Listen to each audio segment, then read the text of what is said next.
కొనుక్కునేదానికి కూడా వారికి సామాన్యుడికి అందుబాటులో లేని పరిస్థితి. ఇదే విధంగా గ్రావాలు చూస్తే కూడా ఆకాశాన్ని వీళ్ళే కృత్రిమ ఒక కొరతను సృష్టించి వీళ్ళే ఈరోజు ఆ గ్రావల్ని అక్రమ తవ్వకాలు చేస్తా ఉన్నారు. వీటన్నిటి మీద ఈ సంవత్సరంన్నర కాలంలో ప్రతాప్ రెడ్డి గారు వారు ఈ అక్రమాలు ప్రశ్నిస్తా ఉన్నారు. మొన్న చూసాం తాళపాలెం చెరువులో స్వయంగా ఆయన ఆగి ఆయన కెమెరాతోటి విజువల్ తీసి ఎంఆర్ఓ గారికి ఆర్డీఓ గారికి పెడితే వారు ఎవరు స్పందించకపోగా ఎంఆర్ఓ గారు ఆధారాలతో చూపించండి అన్నారు.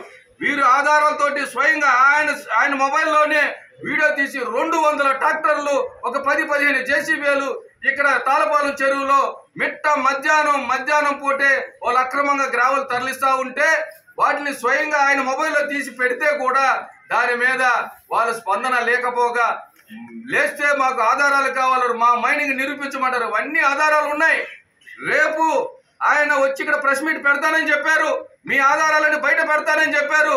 దానికి భయపడి ఈ రోజు ఈ అధికార పార్టీ ఆయన మీద అక్రమ కేసులు మొదటి నుంచి ఆయన్ని భౌతికంగా ఆయన్ని హతమొందిస్తామని చెప్పిన ఈ శాసనసభ్యులు కూడా ఈ రోజు మొదటి నుంచి చూస్తా ఉన్నాం ఆయన మీద ఏ రకమైన ప్రయత్నం.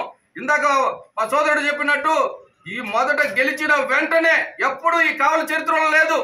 ఓడిపోయిన ఇళ్ల మీదకు పోయి ధ్వంసం చేసే పరిస్థితి ఈ రోజు విజువల్స్ తో సహా ఉన్నాయి. ప్రతాప్ రెడ్డి గారి ఇంటి మీద ఏ రకంగా మీ రౌడీ ముక్కలు అక్కడికి వచ్చి మూత్రం పోసి గేట్లు తన్ని ఇవన్నీ విజువల్స్ ఉన్నాయి. ఇది అసలు మీరు ఖండించారా అని అడుగుతా ఉన్నాను. అక్కడ నుంచి మొదలైన ప్రస్థానం ఎక్కడ చూసినా కూడా ఆయన్ని ఎప్పుడు రాజకీయంగా ఎదుర్కోండి. మీరు రాజకీయంగా ప్రజలకు మేలు చేసి నేను మంచి చేశాను మచ్చలేని నాయకుడిగా ఉండండి.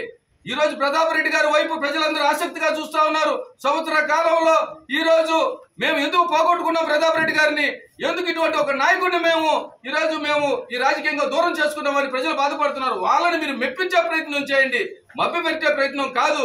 అందుకనే చెప్తా ఉన్నాం, నిన్న జరిగిన సంఘటనకి మా మాజీ శాసనసభ్యులు మా స్టాఫ్ కి అయితే చెప్పి వెళ్ళింది వాస్తవం. ఎక్కడ అక్రమాలు జరిగితే, ఎక్కడ అక్రమ మైనింగ్ జరిగితే దాని విజువల్స్ తీసి పెట్టండి అని చెప్పింది వాస్తవే. ఆయనే నిన్న మీడియాలో స్వయంగా చెప్పారు, నేనే ఎక్కడ అక్రమ మైనింగ్ జరిగినా దాని విజువల్స్ అన్ని తీసి పెట్టండి ఆధారాలతో సహా. ఆయన దగ్గర ఇంకా ఆధారాలు ఉన్నాయి, మీరు తుడిచిపెట్టుకుపోయారు అనుకుంటున్నారేమో. వీటిలన్నిటికి సంబంధించిన ఆధారాలు ఉన్నాయి. ఇందాక కూడా మా మరో సోదరుడు చెప్తూ ఈ జువ్వలదీన పోర్టుకి రామాయపట్నం పోర్టుకి ఆనాడు వైఎస్ఆర్ కాంగ్రెస్ పార్టీలో మీరు పనులు చేసుకున్నప్పుడు ఇది అవినీతి పార్టీ కాదా అని ప్రశ్నిస్తా ఉన్నాం. ఆ రోజు ఇదే శాసనసభ్యులు మీకు జువ్వలదీన పోర్టుకి సహకరించినప్పుడు ఆయన అవినీతి పరుడు కాదా అని ప్రశ్నిస్తా ఉన్నాం.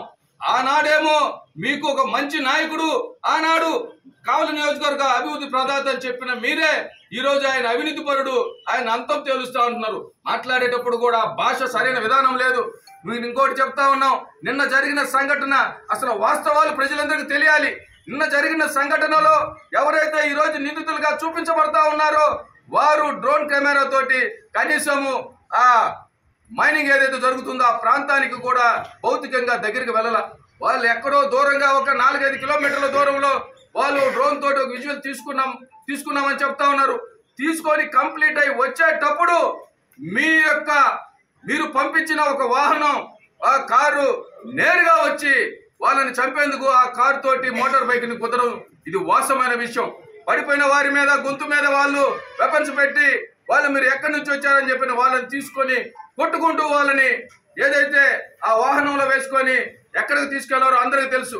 మీ క్రషర్ దగ్గర ఉన్నారని చెప్పని వాళ్ళ ఆందోళనలో అక్కడ ఉన్న వాళ్ళు చూసి మా మాజీ శాసనసభ్యులకు ఫోన్ చేస్తే ఈ విధంగా కారుతో గుద్దారు, వాళ్ళని ఒక కారులో వేసుకొని వాళ్ళు వెళ్ళిపోయారు అని చెబితే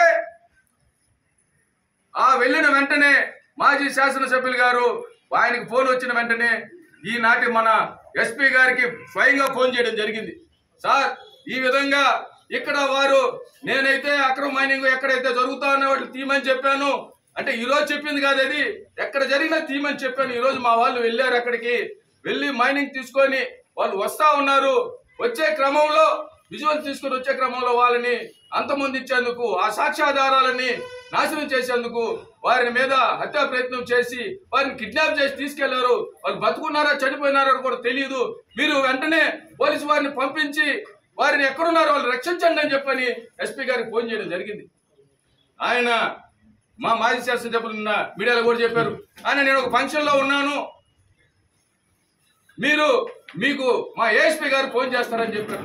నిజంగా ఇది ఆ స్థానంలో ఉండి వ్యవహరించాల్సిన విధానం కాదది. ఎందుకంటే ప్రాణాలను రక్షించేందుకే పోలీసు వ్యవస్థ ఉన్నది, ఈ న్యాయాన్ని ధర్మాన్ని రక్షించేందుకే ఈ వ్యవస్థ ఉన్నది. ఎక్కడైతే అన్యాయం జరుగుతుందో ఇబ్బంది పడుతున్నారని చెప్పినప్పుడు స్పందించకపోగా ఆ ఏఎస్పీ ఎవరు ఫోన్ చేయలే. ఒక గంటన్నర చూసిన తర్వాత ఆయన స్వయంగా జలదంకి ఎస్ఐ గారికి మళ్ళీ ఫోన్ చేయడం జరిగింది. ఆ జలదంకి ఎస్ఐ గారు లేదండి క్రషర్లో ఉన్నారంట, మేము వెళ్తున్నాం, తీసుకొస్తాం, మేము రక్షిస్తామని చెప్పిన మాట వాస్తవం. అయితే ఇక్కడే జరిగింది అసలైన స్క్రీన్ ప్లే. నిజంగా రామ్ గోపాల్ వర్మ క్రైమ్ సినిమాల్లో కూడా ఇటువంటి ఉండవు, ఈ మధ్య వస్తున్న మలయాళం క్రైమ్ సినిమాల్లో కూడా ఇటువంటి సీన్లు ఉండవు. నిజంగా అక్కడే వీళ్ళు స్పందించారు, సరైన వ్యూహాన్ని ఇక్కడ పన్నారు, కుట్రపూరితమైన వ్యూహాన్ని ఇక్కడే వాళ్ళు తయారు చేసుకున్నారు. ఎందుకంటే మీడియాలో కూడా వచ్చేందుకు ఆ వేణు యొక్క సోదరులు కానీ వాళ్ళ మిస్సెస్ అయితే పాపం ఆమె ఆందోళనలో అల్లాడిపోతా ఉన్నది. తెలుగులో ఫాస్టెస్ట్ న్యూస్ ఇప్పుడు కొత్త అవతారంలో 5 సెకండ్లోనే పూర్తి వార్తా సమాచారం మీ చేతిలో. సోషల్ మీడియా ట్రెండ్స్ మీ కళ్ళ ముందుకే live TV and voice search options తో ఇప్పుడే డౌన్లోడ్ చేయండి. యాప్ లింక్ డిస్క్రిప్షన్ లో ఉంది.